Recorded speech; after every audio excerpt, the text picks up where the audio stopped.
How do you deal with uncomfortable emotions to create emotional freedom? That's the topic of today's Soul Sovereignty and Sexuality podcast with myself, Jessica Falcon, International Soul Embodiment Guide and Relationship Coach. And I want you to start out by asking yourself, how do you respond to your emotions? Specifically, how do you respond to your anger? Do you push it down because it's uncomfortable? Do you tell yourself that you're not supposed to feel that way? Do you fling it onto other people and make them responsible for how you feel? Do you try to get others to make you feel better? Do you blame the other person? Do you lash out? What about loss? This is especially important, say, when you're ending a relationship. How do you respond to loss? Do you try to fill the absence? Do you let yourself grieve the absence of another person? When you are feeling resentment or anger, frustration in a relationship, how do you respond? Do you express that? Do you push it down and focus on the positive? Do you communicate your truth? This inquiry will help you look at, okay, how am I responding to uncomfortable emotions and what needs to shift? Because the last thing you need to do if you want to create emotional freedom is push an emotion down, is suppress it, is judge it, is label it. And I know this is difficult when we're told that emotions make us weak, when we're told that we're too sensitive when we feel that way, when we're told you're not supposed to feel that way. A lot of us grew up with that. And emotions are just that, emotions, energy in motion. They're neutral. When you suppress the emotion, it creates stagnancy and stuck energy in your body. It creates resentment and tension and separation in your relationships. It creates a lack of intimacy, especially on a long-term level. It ultimately creates dis-ease. It clogs your nervous system. It affects your life force energy, which is your sexual energy, which is your creative energy. And it can lead to depression. A lot of depression is suppressed emotions. So we know that's not really a good thing. If you're looking to experience high life force energy, radiant health, freedom in your relationships, intimacy, healthy sexuality, then it requires that you develop emotional freedom. And emotional freedom necessitates that you acknowledge your emotions. Acknowledging doesn't mean throwing them onto other people. Acknowledging them does not mean identifying with them or attaching to them or judging them. In fact, those three things can really inhibit your capacity to feel an emotion, to let it be neutral energy, because you're clinging to it and you don't want to let it go. So identifying with an emotion is saying, this is who I am. I am angry, for example. Or attaching to an emotion is unwillingness to let it go because it serves you in some way. You want to hold it against somebody, for example. Judging the emotion is saying, this is wrong. This is bad. I shouldn't feel this way. This makes me X, Y, Z. Those three things stop the flow of energy. They stop the flow of your life force. They also stop communication between you and your body, you and your heart, and you and another person. The best way to get out of this is to acknowledge the emotion, to then accept its presence. It's here whether you like it or not. You might not like the emotion. You might tell yourself that rationally you shouldn't feel that way, but it's still there. You know this if you've ever woken up in the middle of the night with a strong emotion. That's tend to be when they arrive because our subconscious is louder at night when we're not distracted by the external world. It's not that the subconscious is just appearing at night. It's always there, but it's suppressed. And so at night, it's more active because you're not keeping your attention on everything outside of you, all the to-do lists, the other people, scrolling on social media, whatever it is that you do. You're just with you. And that's when your subconscious can speak to you. And when that emotion comes up, what often people will do is, let's just try to forget about it. Well, I don't want to think about that. Let's just turn on the TV or turn on a movie or eat something or take a substance. It doesn't do anything to get rid of the reason you woke up in the first place. It was that something desperately wants to be seen inside of you, the emotion. So if you accept it and you look at it, you face it square on and you say, why are you here? What do you want to show me? What do you want me to see? Because your emotion has wisdom.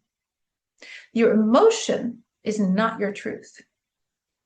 This is a mistake I see in a lot of circles, is that people think, my emotion is my truth, but it's not. Let me say that again. Your emotion is not your truth. However, your emotion is a guidepost to your truth.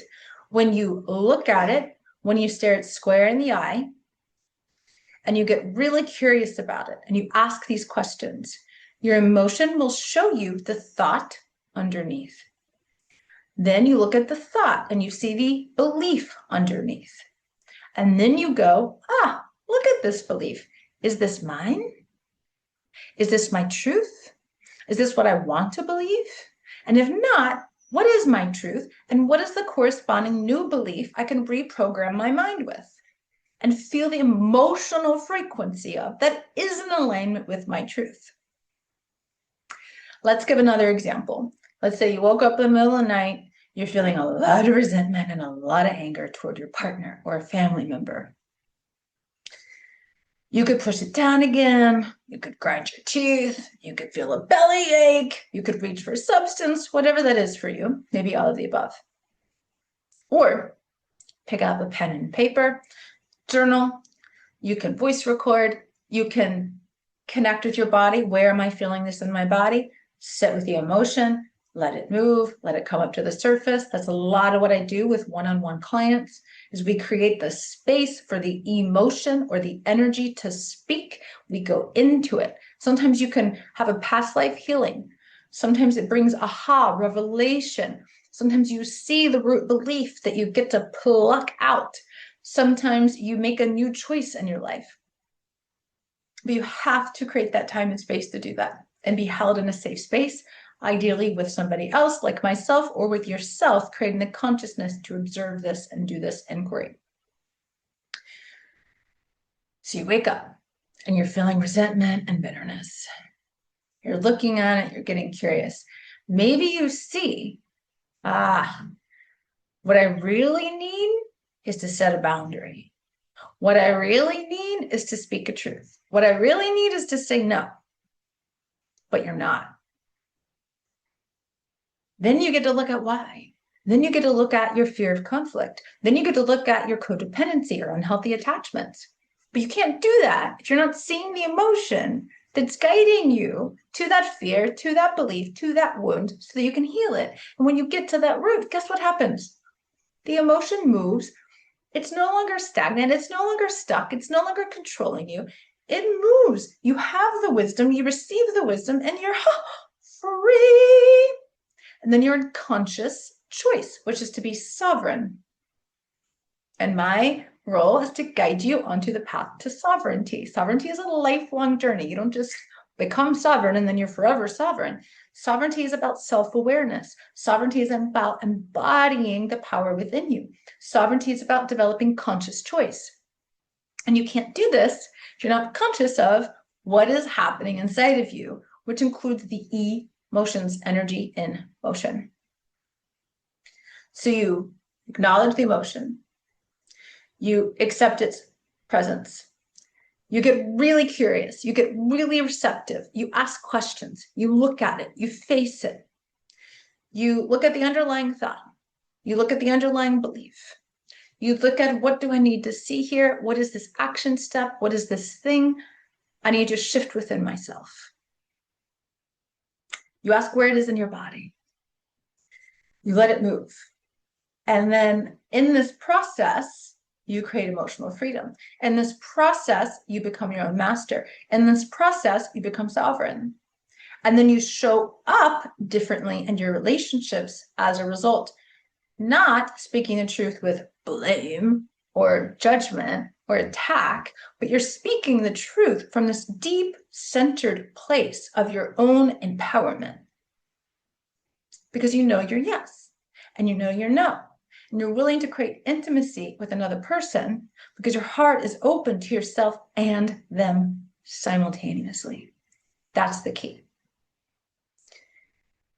If you want more on emotional freedom, then I invite you into a monthly online temple of divine feminine power that recently started, where you receive weekly support, ritual practices, teachings, and a live monthly call to really own your divine feminine power, which is power rooted in love, which is power rooted in both, shared power, power that is rooted in your body.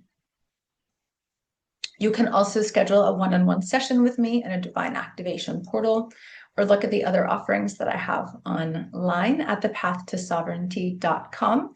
If you'd like a free gift, I have a free meditation to activate your life force energy, which is your sexual energy, which you can access at thepathtosovereignty.com as well.